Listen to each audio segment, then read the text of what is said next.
Greetings and welcome to an LGR end of year thing. Yes, it's 2019. 2018 is over with. That's what end of year means. And I'm just gonna do one of these videos that it seems like everybody's doing this year. I don't know, I haven't noticed it as much in previous years, like doing a retrospective of like your own channel's year. And I kind of liked the few that I've seen, so I'm gonna do one myself. And I normally do something at the end of the year anyway. Normally it's just me talking about like the games that I played. I'm still gonna do that. In fact, we're gonna have that, towards the end of the video. But for now, let's just talk about like some things that have happened on LGR because man, it's been one heck of a year. First up, thank you extremely high amounts for supporting the channel and watching videos and subscribing and all that kind of stuff. I don't normally push like, please subscribe or whatever because honestly I don't care, but it's been one of those things where as I've come closer to that magical million number, it's been kind of exciting to see it happen for once. What does it actually mean? Not much really. It just is a nice number, a nice big round thing that people look at and go, yay, good for you. So that's cool. It's nice to be there. I guess I'll get a golden plaque or something. I haven't heard anything from YouTube about that, so maybe I need to, get in touch with someone. I don't know how that happens. It's been so long since I even got my 100,000 plaque. Anyway, thank you very much for subscribing regardless, because yeah, it's a nice little thing that makes me think I'm probably doing something right, even though this microphone is really uncomfortable. But yeah, as I was saying, numbers are cool. Speaking of numbers, here's another one for you, 101. As the number of videos that I have released publicly on LGR this year, or last year, 2018, I say publicly because I post or I upload a lot of crap that like goes through a bunch of iterations and then sometimes I just decide that it's garbage and it never goes up. But 101 I think is the amount of public videos that I've actually like finished. I've got like another 20 or so that I just never finished. I'm hoping to get to those in 2019. We will see. And for that matter, let me just go ahead and say a big, huge, massive thank you to everybody on the LGR Patreon for supporting, not only financially, but just like with your advice and help and like pointing out when crap goes wrong, because I upload things early over there and, sometimes it's a week in advance or a couple days, whatever. People are always like, oh, hey, you missed something or mispronounced something, or you could have mentioned this to make the video better, or what about this? And that stuff has improved so many of my videos over the past however many years I've been on Patreon, but in 2018 in particular, I don't know. So yeah, thank you very much to you kind folks for your watching things early and supporting, the show and all the different ways that you do. You've been awesome. Everybody's been awesome. In fact, well, let's just get to some of those awesome numbers. So check this out. For the entire year of 2018 on LGR, the channel got 75,311,186 overall views, with an asterisk there, which apparently means that some views were miscounted at some point because of a YouTube error. They're like asterisks beside every single one of these stats I'm going to be reading off, so whatever, man. But anyway, this is close enough. Basically 75 million views. That's pretty wild. I think that's not the most I've ever had in a year. 2017 had like 82 million. So I'm technically down on views. But I don't really care. That's way more than even makes any logical sense to me. Like, I'm just amused that this many people watch my stupid crap. Like, it's just hilarious. I talk about old computers and like software and tech and stories of companies that are long gone and nobody cares about. This stuff is completely irrelevant to anything going on. Maybe that's why people really like it. I don't know. Either way, thanks for watching and in such high numbers. So yeah.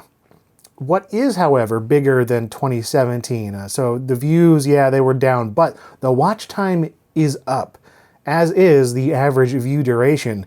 So the watch time actually went up to 609,117,970 minutes for 2018. And what that actually means is that is, like, say, even if I have a 15-minute video and you only watch 5 minutes of it, that counts towards that watch time. So 5 minutes here and there and whatever, however much people have actually spent actively watching my stuff goes into that. And so that equates to 1,158 years and 48 days. Good grief. I guess what I'm saying here is my apologies for like ruining productivity everywhere. I mean, everywhere. We'll get to like countries and demographics here in a minute because I think that stuff is super fascinating. But yeah, average view duration is up to 8 minutes and 5 seconds, which is pretty crazy. It's up 15% compared to the year before. So, like maybe that doesn't matter to everyone, but it actually matters a whole lot to YouTube. In terms of like pushing videos out and all that kind of stuff, and in essence, how much I get paid, at least that's how my understanding is. Yeah, average view durations being higher is a good thing. YouTube likes it, I like it.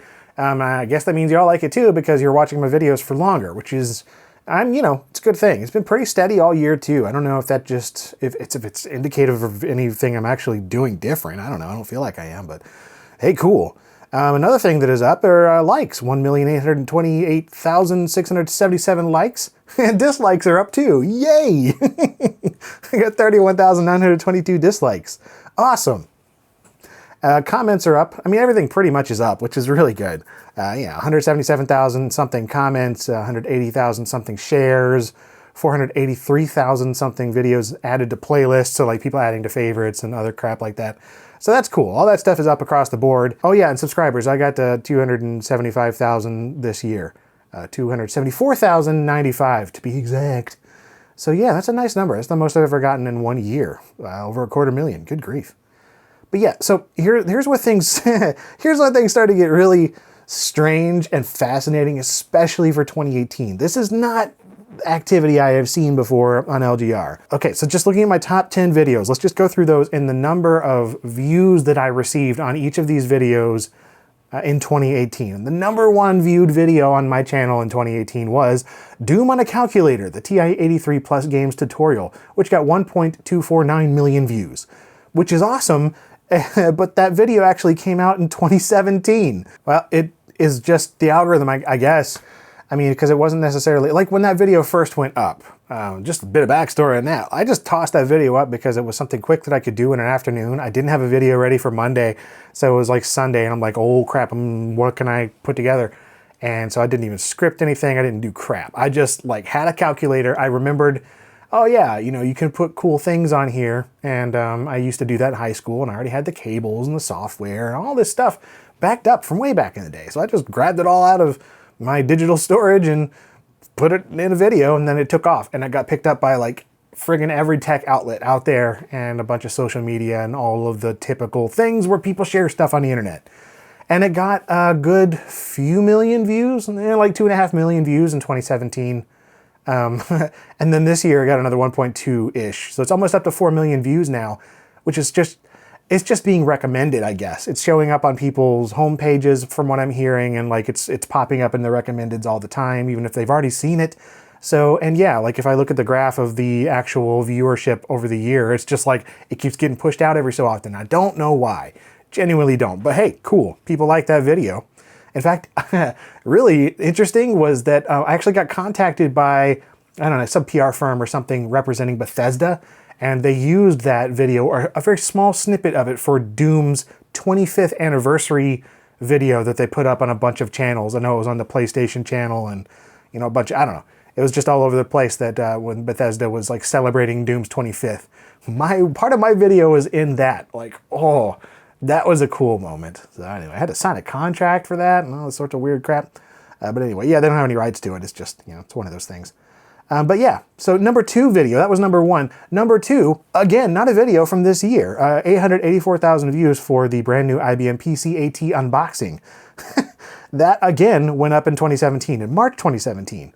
That ended up, I think, actually being about my most profitable video this year too. Yeah, that made a lot of money this year, like more than it did even in 2017 when it was uploaded. Bizarre. And again, I think it's just because not only are people watching that, like a lot of that video, so it just ended up earning more anyway, and it just kept getting recommended more, and it's continually getting views. Like, just too many views for a video that honestly I'm not terribly proud of. It's just me opening a computer all excitedly. I thought it was a pretty low effort video considering my normal fare. I didn't do a whole lot of research for it, but still, I mean, it took a few days to put together, so I'll take it, and that definitely paid for itself pretty quickly. Number 3, let's just keep on moving on here. Gizmondo, that's the first video that I actually made this year that ended up on the top 10 most viewed this year. 864,000 views for the Gizmondo. That makes sense. I expected that one to spread around a bit because it's just a crazy story of like the Swedish mafia and crashed Ferraris and a bunch of nonsense. It's an awesome video. I'm still proud of that one. The number 4, the Samsung's first tablet. That I was shocked that it actually went and got that many views that quickly. That only went up in November, and that has 858,000 views already. And that was just something I was borrowing from someone. And it actually took a long time to put together. I had that thing for probably 3 months trying to get it to work.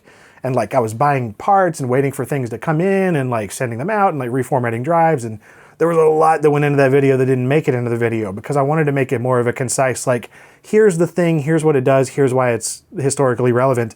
I didn't want to make it like a repair video because honestly, I didn't know what I was doing.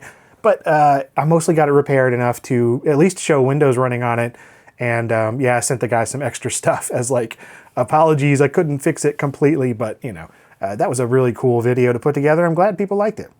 Yeah, right after that, another recent video, building building a bigger PlayStation Classic. No, actually a smaller and better-ish PlayStation Classic. That got almost 800,000 views. So that's really cool. That was literally made just to cash in, man. That's all that was. I knew people were going to be talking about the PlayStation Classic, and I had already made my own alternative in 2017. So I'm just like, I just tweeted it out, and I'm like, hey guys, do you want to see this? And at that point, I'd kind of already decided that I wanted to make a video on it. But when I got like several thousand responses on Twitter about this little Raspberry Pi PlayStation that I'd made in 2017, I'm like, yeah, I'll go ahead and make a video on that and put it up on like the day the PlayStation Classic comes out. Yeah, that's one of those situations where I'm blatantly chasing a trend. I knew it was going to be a discussed thing, seeing how bad the official product came out. So, you know, I was hoping that would work, and it did. Yay. I'm good at my job sometimes. So, yeah, next up, which number is this? Number 6? Yeah. Sims 4 Seasons review, that makes sense.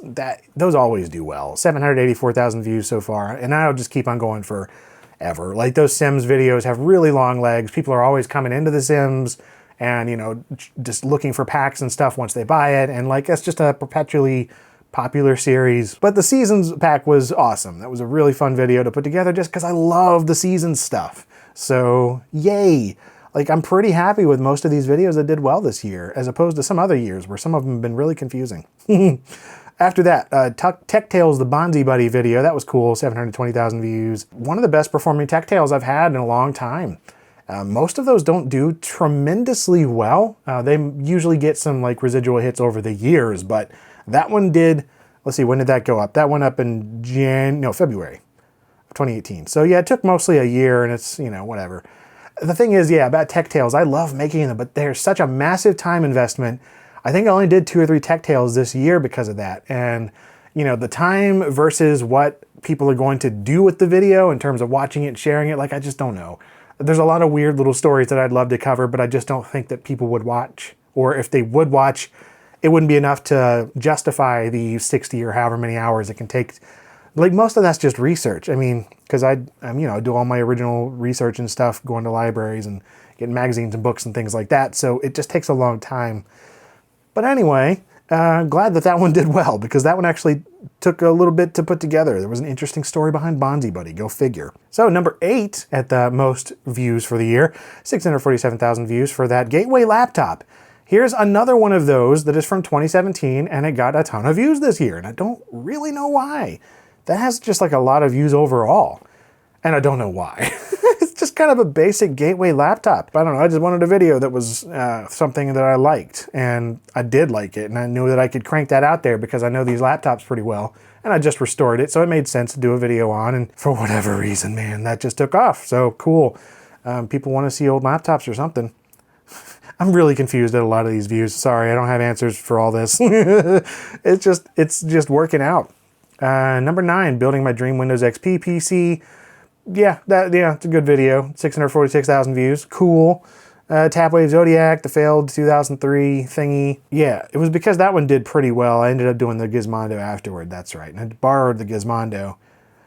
So anyway, yeah, that was one of those where I was like hoping that it would really do well, because it's not a very well-known thing at all. I mean, neither is the Gizmondo, really, but the Tapwave Zodiac, I mean, who the heck even remembers that thing? Barely anyone. So that's like just something that I wanted to shed some light on. And I really just wanted to have a good video out there for people to watch that didn't know about this thing at all. So even if it did well or not, it was kind of beside the point in my mind. So I'm glad that it did well. So, all right, okay, cool. So that's the top 10. That's not like too shocking or anything. However, when you sort by watch time, that's when things get really interesting. If you go by that, and that's, again, like the most amount of time that people spent all together watching videos on my channel, the number 1 most watched was from 2016, building a 486 DOS PC. Again, I don't really know what exactly is going on, but Obviously, it's getting recommended to people, or people are just finding it, and it got over 500,000 views and ended up with 17 million minutes. That's pretty nuts. That's like 2.7% of my entire overall watch time for the year was that video from 2016. So that's a video with some legs. Did not expect that when I made it. Number 2 is the Gizmondo again for watch time, almost 12 million minutes watched. Again, makes sense. Crazy friggin' story. You just kind of want to see it to the end, or at least that's how I made it. I wanted you to stick around and see what happened to this nonsensical device and the company and the people behind it. Number 3 for the most watched in watch time, that IBM PC AT again, almost 11 million views. And I'm not going to say the watch time for the others. You can see it though. I'm going to put it up here. Unreal 20 years later, that ended up at number 4. This is the only place in any of, my big main lists of stuff this year where a game review showed up. My game reviews honestly don't make a lot in terms of like revenue or just interest and comments or shares or anything. People just don't really look for that anymore, or they're not going for my channel for that anymore. I don't really know, and which is sad because, I started off doing that. And other things, of course. This has always been a variety channel. I've always covered tech and games and other stuff. But I called it Lazy Game Reviews. And now it's just called LGR because, I don't know, it means nothing. It's just a cool name or something. I don't know. Everybody calls me that. Nobody calls me Lazy Game Reviews. So yeah, I'm just go by LGR now, and that's fine. It'll only be Lazy Game Reviews in people's hearts, I guess. But yeah, I don't really do game reviews too much anymore, and that's one reason why. They don't really blow up, except for every so often. So yeah, I'm just trying to do the best that I can in terms of like making stuff that's worth my time, worth your time, what people are wanting to see, and what I want to do. Like, it's a weird balance between all those. But anyway, I was happy to see that at least made number 4 in the watch time, because that was a fun video to make, and I heard from a lot of developers behind it, and they were happy with it too. So that's always a nice treat. Number 5 though, the Tapwave Zodiac. Yep, there we go again. Pretty high in watch time and minutes. Number 6, Sims 4 Seasons. Number 7, Building the XP PC. Number 8, the Microsoft Bob Experience. Now this one I was surprised to see it show up here, and to see that it did as well as it did at all, and ended up with over 500,000 views. I was hoping that it would at least get some good viewership because it is Microsoft Bob. It's a little infamous. And I tried to make the story as interesting as I could, but a lot of the video I honestly thought was a bit boring when I was putting it together. It's just really tough to know what's going to be intriguing or not as you're making something, especially after you've spent dozens of hours with it. You're just like, I don't know, this is starting to suck. I kind of thought that one did, but guess not, because people watched it a lot in terms of like overall watch time. Most people watched most of the video, so that was cool. But yeah, number 9, the HP iPac, another portable thing, just because I've been trying more like portable computing devices and cameras and other, consumer electronic kind of gadgety things that are still computer related and tech and stuff. But anyway, yeah, the iPac, that definitely held some attention apparently, because it had a nice long amount of watch time. And then rounding out that top 10 is rebuilding the LGR Windows 98 Capture PC, the Lazy Green Giant. And so yeah, build videos do well, because that's, literally number 1 and number 10, and, restorations and things like that tend to hold people's attention. So, you'll probably see more of those in 2019. I don't know. I try not to let this stuff dictate what I do too much, because I honestly don't understand half of it. It's like, well, how does that one work and this other one didn't? It's the same content. But that's not what the algorithm does, and that's not what people think, and that's not what folks are going to click on. It's just not how it works. So, I don't know, just trying to figure it out constantly, and I look at this stuff all the time and get really confused and sometimes bummed out and really excited at the same time. So, cool. That's that. Let's move on to some other stats. Just a few more here because I think they're funny. Like, for instance, the devices and the operating system that people are using to watch LGR stuff. So I don't actually see a lot of YouTubers talk about this too much, but I find this tab just fascinating. So the top 5, which is the only thing it lists here on the device type, that makes sense. Number 1 is computer. Number 2, mobile phone. Number 3, TV. That's like smart TVs and such. Number 4 is tablets. Number 5 is game consoles. Yeah, so whatever. Where it really gets interesting though are operating systems. And again, the top 5 or so makes sense. You got Windows, Android, iOS, PlayStation, and Macintosh rounding out the top 5, followed by the other expected things like smart TVs and Xboxes and Chromecast and whatnot. But you start moving down a bit, And then you get to some other things. It's just like, I was like, what is Tizen? That got 45,000 views this year. Apparently it's some sort of Linux-based open source operating environment. I'd never heard of it. That's on the list. People are watching using Tizen. Props to you. There's 9,858 views came from BlackBerry users. I mean, cool. You know, if you got a BlackBerry, you rock that. Keep that going. And then this one confused me the most. 252 views coming from Real Media. What even?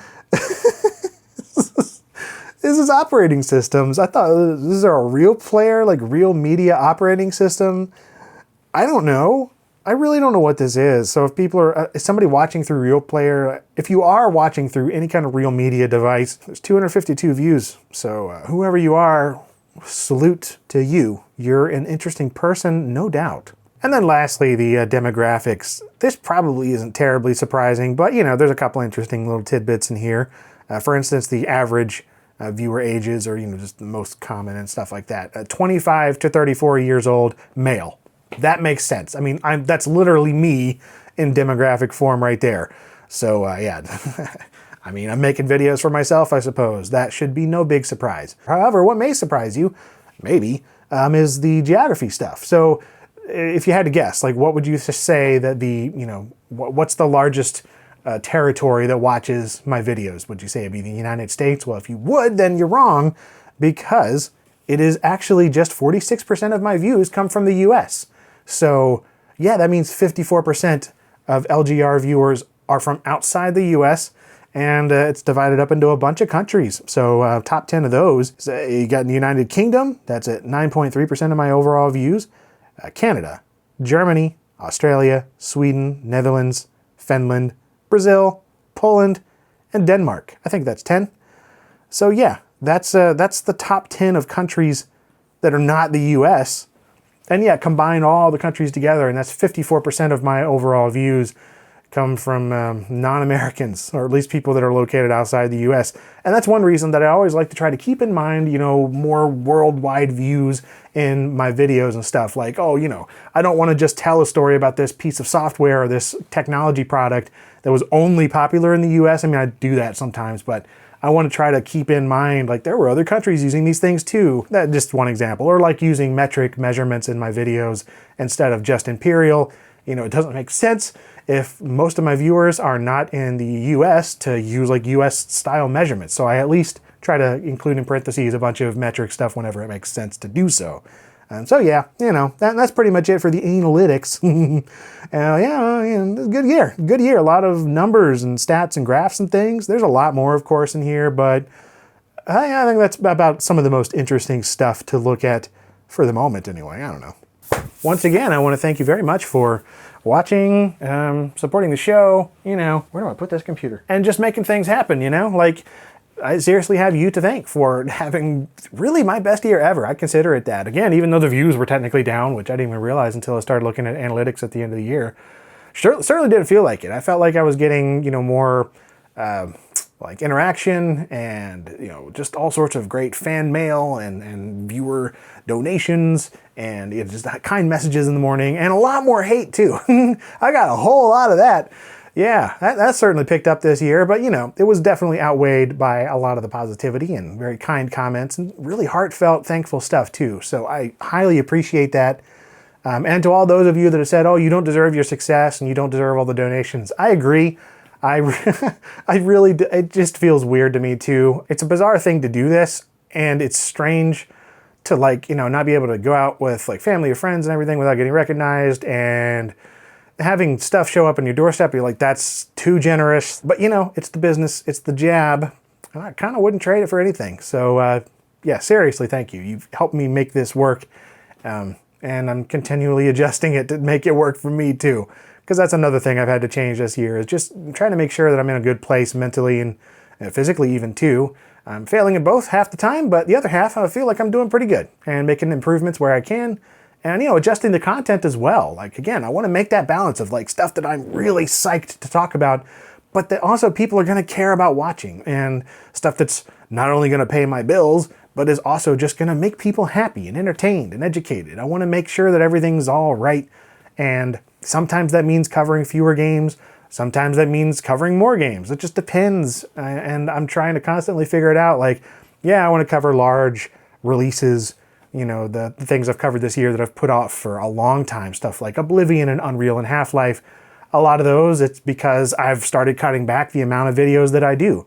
You know, I released 101 videos this year, but a big reason for that was because, you know, like in years past, I've actually released a lot more than that. But this year, after about the summer, after I took that vacation, like the first vacation I had in 10 years, yeah, I just decided, you know what, I'm working too much. I should probably cut back and try to really focus on stuff that I think is going to work better, as opposed to just trying to crank things out 2 videos a week, no matter what the quality. So, you know, sometimes it works out, like the Doom calculator video. That was just cranked out. Other times it doesn't work out, like all of the ones that don't work out and barely reach, you know, however many thousand views. So, yeah. Point being, it's a balancing act and it's hard. It's harder than I ever thought it would be. So thanks for the support. All right, it's video game time. Computer games and stuff. I played some games this year. Kind of a lot, actually, but I made a little list of the ones that kind of stood out as I was playing them. I just sort of add to this list as I am playing through there and kind of make some quick notes and whatnot. So this is that. And so I just kind of wanted to talk about those because I think that these are not all good games. It's like in the years past, or at least last year, where I was just sort of talking about games that I played that I found I had something to say about them, even though they weren't necessarily my favorites or something. They're just games, and I got some thoughts. First up, the game that I first really dove into in 2018 was Monster Hunter World. This was interesting because I'd never played a Monster Hunter game before. I'd always been interested. But for one thing, they were mostly portable games, at least the ones that I heard that were worth playing, or they were older, you know, for older systems, or just something that, there was something always about them that just never, it just put me off. I don't know. Monster Hunter World came out and I'm like, well, I'll try that. And man, I'm glad I did, because that's a friggin' neat thing. You know, it has the appeal of kind of a hunting game. I'm into hunting games, but it also has the appeal of like a Pokemon thing, or, you know, collecting and RPG stuff, and some really involved combat that's just highly strategic in a way that just amused me. I loved mastering certain weapons and getting really good at just taking down like T-Rexes with a hammer and stuff like that. It was just, I don't know. I really liked it, and I was surprised how much I did. So I would say I'm a fan now. I kind of want to check out some of the others, but when I posted that, you know, a whole bunch of people actually were like, don't do it. The last ones, you know, they all suck compared to World. I'm like, I don't know. It kind of sounded like a few of those might have been pretty good, but anyway, so that was that. It was a cool game, Monster Hunter World. I liked it. Far Cry 5. I like that one too. I've kind of fell out of love with Far Cry a long time ago, but 5 had some interesting things. I spent a lot of time fishing, for one thing. It was fun to fish in that game, and really just exploring the world. You know, it was a Montana, something kind of like that, one of those northwestern states. I guess everybody knows now because the next Far Cry is all post-apocalyptic. So yeah, at the end of 5, these cultists just blow it up. It's just nuked. So, you know, that was a thing. I wasn't quite sold on the whole way the story went. But, you know, the villains were interesting-ish, and the combat was fine. It was Far Cry. It was nothing to write home about. In fact, I don't remember much else, except for fishing and, like, falling off mountains. I liked doing both. Next up, God of War. Holy crap. Now, this one shocked me in terms of just, like, where did this come from? Because I've played all of the God of Wars previously. I like the ones in, you know, the PSP and the PS2, and I played God of War 3 and was kind of like, whatever. I was a little over it by that point. But so yeah, I was interested to see a new one, a reboot. And this one, it caught me by surprise. When I first saw the trailer, I'm like, what is this Viking stuff and this weird over-the-shoulder view? But then when I played it, I'm like, oh boy, I need to play more of this. And I just binged it. I played a crap load of this game. Loved the story, loved the characters, loved Atreus, loved, you know, Kratos being dad. It's just a great game. I thoroughly recommend it. Easily one of my favorites of the year, which is weird because it's a God of War game. I've never would have put one of those on like one of my favorite of the year lists, but this one easily makes it. And then we got Yakuza 6, which I love the Yakuza games. 4 is probably my favorite still. I was kind of disappointed in 5, but nonetheless, I was seriously looking forward to 6, especially after playing 0 last year. Yeah, then Yakuza 6 comes out and it's just, oh man, it's so good. Like all the revamps to the engine, like the more fluid in and out of exploration and combat, and just the more open feeling world, and just the fact that it was a wonderful send-off to Kiryu and just all these other characters that have been such mainstays. There were some of those points where I was like, I don't want to deal with this stupid baby anymore. Can I just throw the baby in the lake or something? Anyway, I didn't do that. You have to keep the baby alive and safe. Other than that, yeah, Yakuza 6. Excellent friggin' game. Although I still recommend you playing 0 first. Build yourself up to 6. Yeah, another game I put on the list, even though I'm not a huge fan of it. Fortnite. It feels weird to talk about 2018 and not talk about Fortnite at least a little. Because this game blew up. In fact, it was last year, I believe. I was playing PUBG or like mentioning PUBG in the end of the year video. I'm like, I bet you 2018 is going to be the year of the Battle Royale or something like that. And it sure turned out to be. Man, there were a million clones of Fortnite.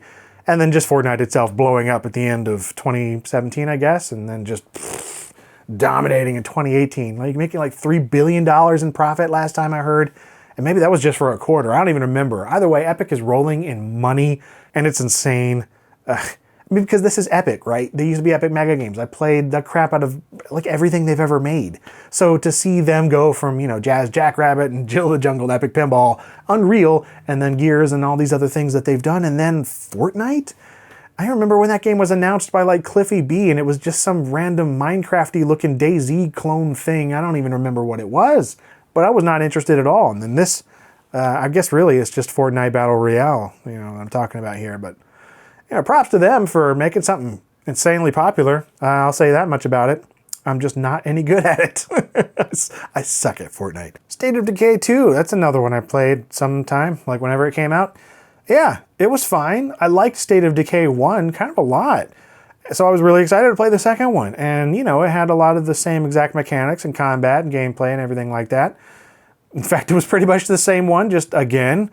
And then I realized that they kind of got rid of like all of the cool story stuff that I really liked from the first one, like very unique characters with little arcs and missions and things that would come up that had unique dialogue and some, there's a little bit of that in here, but it's not nearly as much as there was in the first one. And it just felt like kind of a throwaway zombie survival thing as a result, with more of this open-ended, crafty zombie horror survival stuff that we've seen a million times.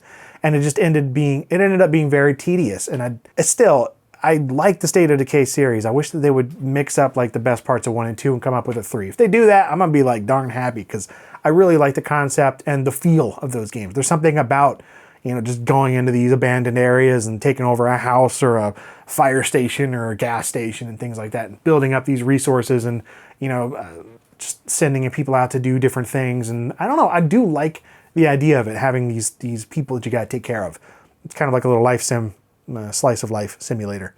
Octopath Traveler, now that was a game that surprised the crap out of me. I've never been huge into turn-based JRPGs, much less anything of this sort of pixelated style and everything. I don't know, that was just not me growing up, and I never was able to get into them, just, getting older. But then in the past few years, something just clicked in my brain. I'm like, these things are cool.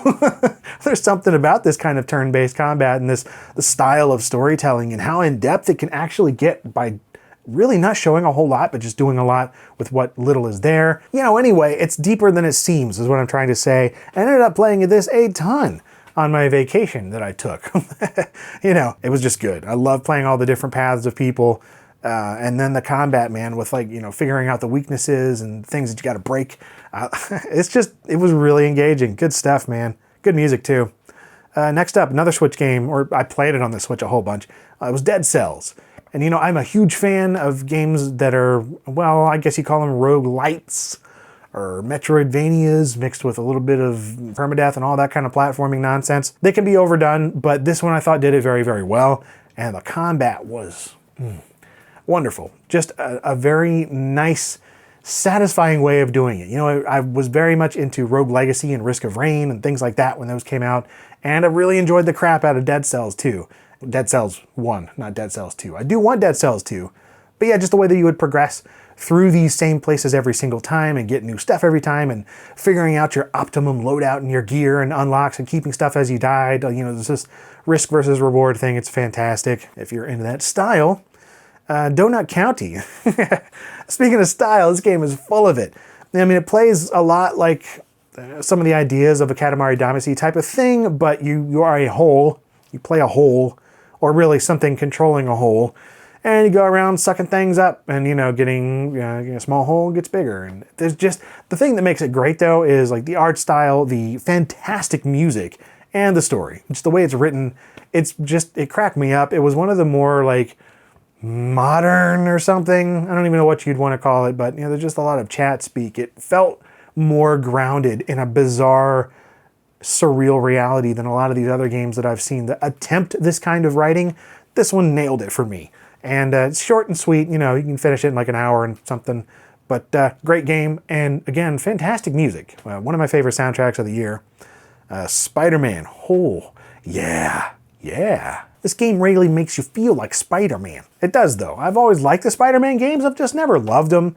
But I do like it when it feels right. And this one feels pretty much perfect. Like the animation, the swinging style, and the combat and all that stuff. It's so fluid and so pretty to daggone look at. And I'm just enamored the entire time I was playing it. It's another one like I binged like I did God of War. Just beginning to end, a few days, I'm just like, I cannot stop. This is so engaging. And again, just the representation of Spider-Man himself. It's awesome. I don't know what else to say about that. People have talked about it a ton. It's just way too friggin' fun, and I loved it a lot. And it's good. Cool. Red Dead Redemption 2. Again, what do I even say about this game? It's been talked about to death. It's been memed to death. It's a Rockstar game, It's got that level of insane detail and like compulsive, we've got to put all these things in there. And then they just can't stop themselves. It's kind of overkill, but it's amazingly awesome overkill. I loved Red Dead 2 and I hated it at the same time. Like, it's one of those games where I was so happy playing it.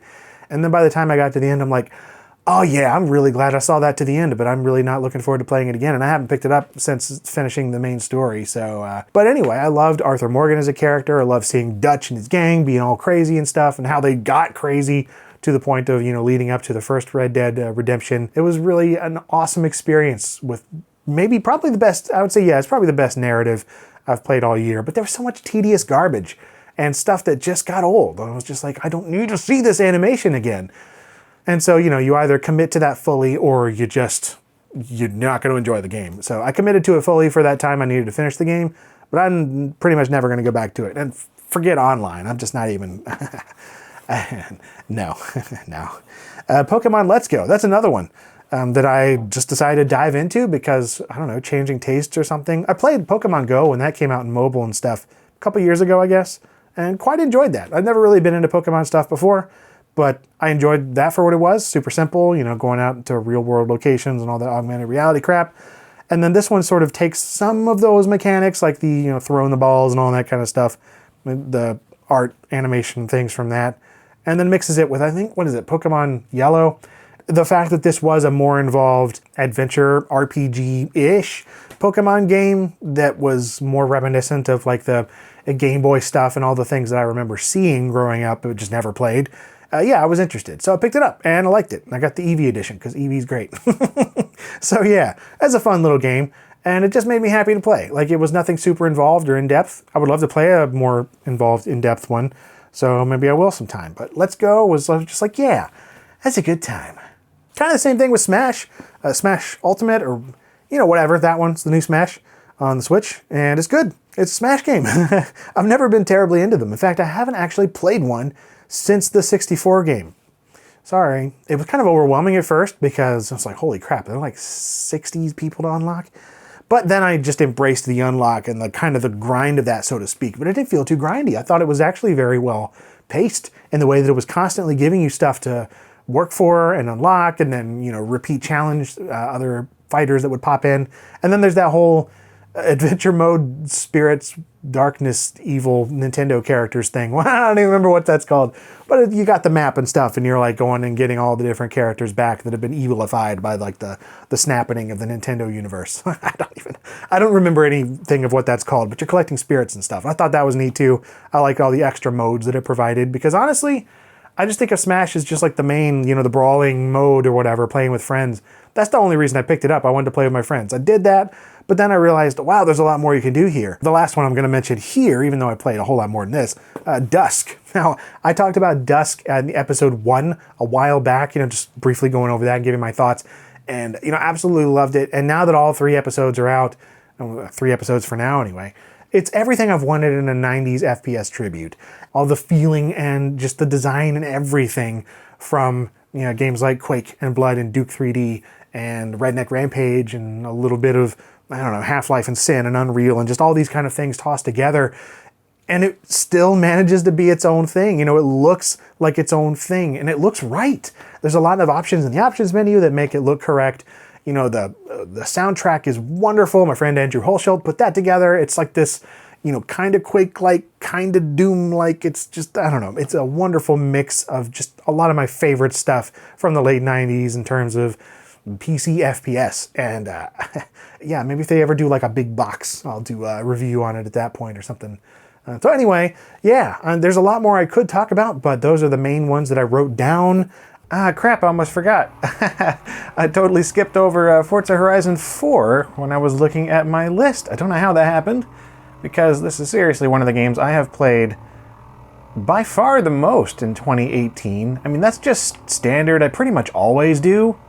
These Forza Horizon games have just gotten better and better in many ways, and I now very much prefer them to the actual Forza Motorsport games. I mean, they added all that weird card progression system, loot box, limited junk in the 7th one, and I don't know.